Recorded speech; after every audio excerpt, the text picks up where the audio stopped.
I'm okay, I'm fine. Kincana, kincana, teng neng neng neng neng. Ku menahan rasa sakit, rasa sakit. Few moments later.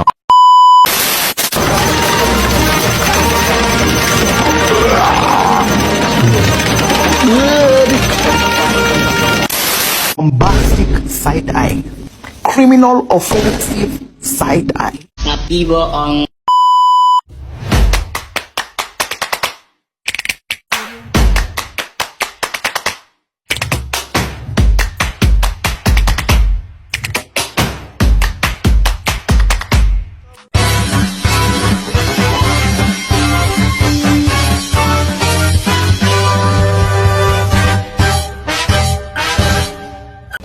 Baik, Assalamualaikum warahmatullahi wabarakatuh. Pada kesempatan kali ini saya akan menyampaikan materi tentang pendidikan Islam pada masa Khulafaur Rasyidin, yaitu pada masa Khalifah Utsman bin Affan. Nah, pendidikan Islam pada masa Khalifah Utsman bin Affan ini tidak jauh berbeda dari pendidikan Islam di masa sebelumnya.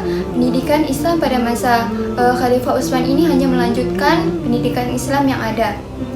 Namun ada sedikit terjadi perubahan kebijakan yang mewarnai pendidikan Islam pada masa Utsman bin Affan ini.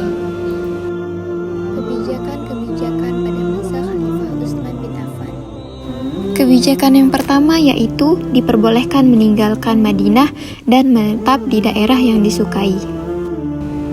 Maksudnya di mana para sahabat yang berpengaruh dan dekat dengan Rasulullah yang sebelumnya tidak diperbolehkan meninggalkan kota Madinah pada masa Khalifah Umar. Nah, di masa Khalifah Utsman bin Affan ini diberikan kelonggaran untuk keluar dari kota Madinah dan menetap di daerah-daerah yang mereka sukai.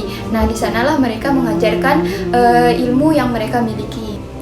Kebijakan ini sangat berpengaruh besar bagi pelaksanaan pendidikan Islam, yang dimana kebijakan ini memudahkan umat Islam yang berada di luar kota Madinah, yang sebelumnya mereka harus menempuh perjalanan jauh dan melelahkan untuk belajar ke kota Madinah.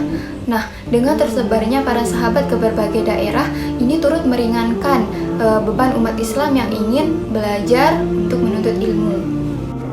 Kebijakan yang kedua yaitu proses pelaksanaan pola pendidikan lebih ringan.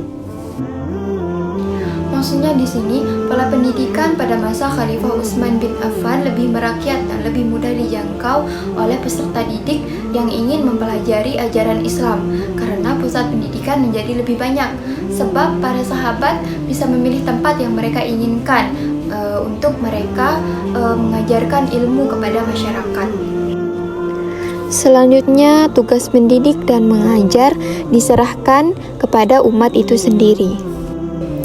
Maksudnya adalah pelaksanaan pendidikan pada masa Khalifah Utsman bin Affan ini diserahkan pada masyarakat, dan masyarakatlah yang lebih banyak berinisiatif dalam pelaksanaan pendidikan, termasuk pengangkatan para pendidik.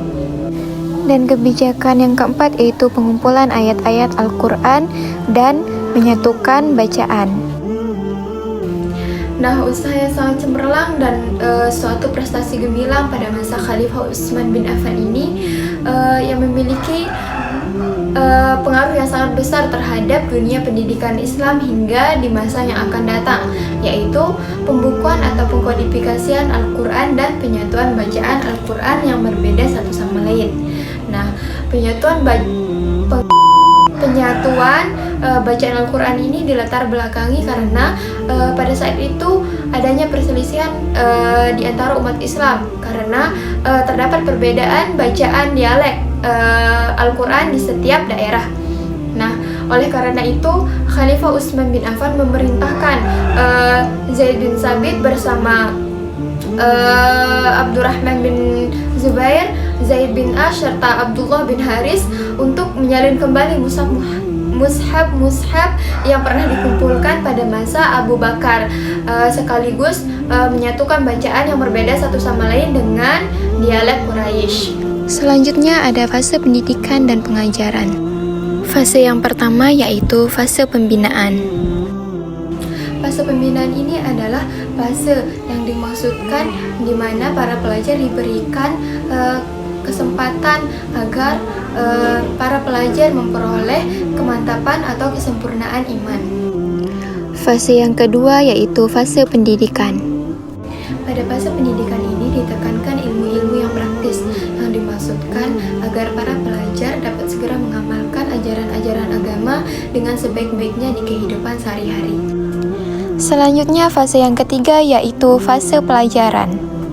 Pada fase pelajaran ini yaitu diberikan pelajaran yang untuk menunjang pemahaman terhadap Al-Quran dan hadis, seperti pelajaran bahasa Arab dan tata bahasanya, pelajaran membaca, pelajaran menulis, syair, dan peribahasanya.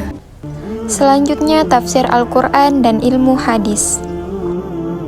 Tafsir Al-Quran dan ilmu hadis.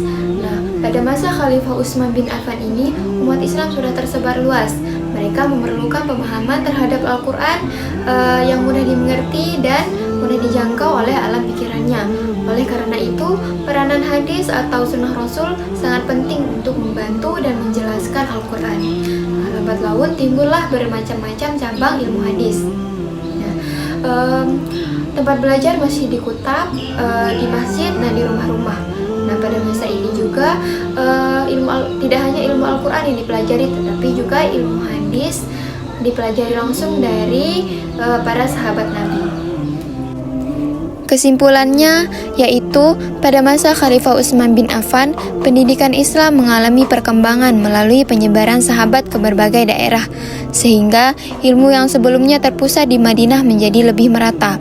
Pola pendidikan menjadi lebih merakyat dan terjangkau karena masyarakat ikut berinisiatif dalam pelaksanaan dan pengelolaan pendidikan, termasuk dalam memilih pengajar.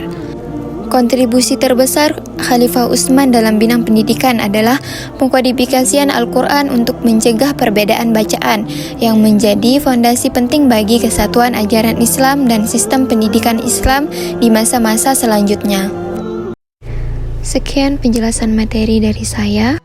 Mohon maaf atas segala kurangnya. Saya ucapkan terima kasih kepada Bapak dosen pengampu mata kuliah Sejarah Pendidikan Islam dan kepada teman-teman yang sudah menonton video ini sampai akhir. Terima kasih. Wassalamualaikum warahmatullahi wabarakatuh.